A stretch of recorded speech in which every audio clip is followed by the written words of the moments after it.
La Coupe du monde de rugby a démarré. Ce vendredi 8 septembre, la rencontre entre le 15 de France et les All Blacks a enflammé les supporters néo-zélandais et français. Et cette énergie devrait perdurer jusqu'au 28 octobre, date de la finale de la compétition. En attendant, plusieurs matchs de qualité auront lieu dans l'Hexagone. Dès ce week-end, le mondial attirera Kate Middleton et le prince William. Ce samedi 9 septembre, la princesse britannique se rendra au stade Vélodrome de Marseille pour soutenir les Anglais face à l'Argentine.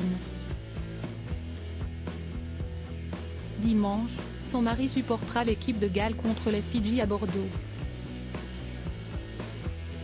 Et si ces événements se passent sur 2 jours différents, le tandem royal ne les partagera pas pour autant côte à côte. Mais pourquoi ? Comme l'indique Paris Match, les héritiers de la couronne feront chambre à part durant leur passage en France afin de ne pas empiéter sur les plates-bandes l'un de l'autre. Car si les époux assistent régulièrement à des événements sportifs ensemble, parfois même accompagnés de leurs enfants, la Coupe du Monde les renvoie à leurs fonctions et titres respectifs, incompatibles.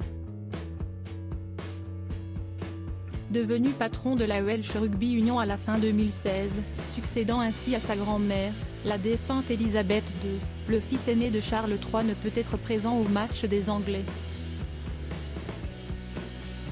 A l'inverse, Kate Middleton est marraine de la Fédération britannique de rugby et de l'équipe nationale depuis février 2022. 2 titres précédemment portés par le prince Harry jusqu'en 2020. Supérieur à Kate et William, geste tendre, main sur les fesses, c'est 30 fois où ils ont flirté en public. William et Kate redorent leur blason après la Coupe du monde de football féminin. Par ailleurs, le power couple britannique doit savoir partager son temps pour offrir au Royaume-Uni le meilleur rayonnement possible.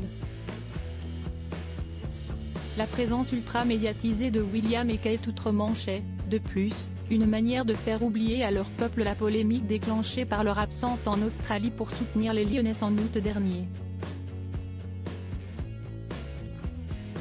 L'équipe nationale féminine de football était en effet arrivée en finale de la Coupe du Monde, face aux Espagnols, finalement victorieuse. Le prince de Galles, président de la Fédération anglaise de football, avait alors encouragé les sportives à distance, avec sa fille Charlotte, via une vidéo postée sur les réseaux sociaux.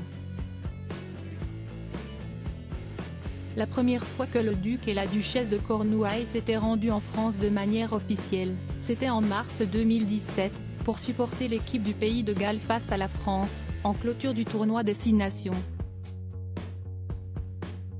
Crédit Photo, agence.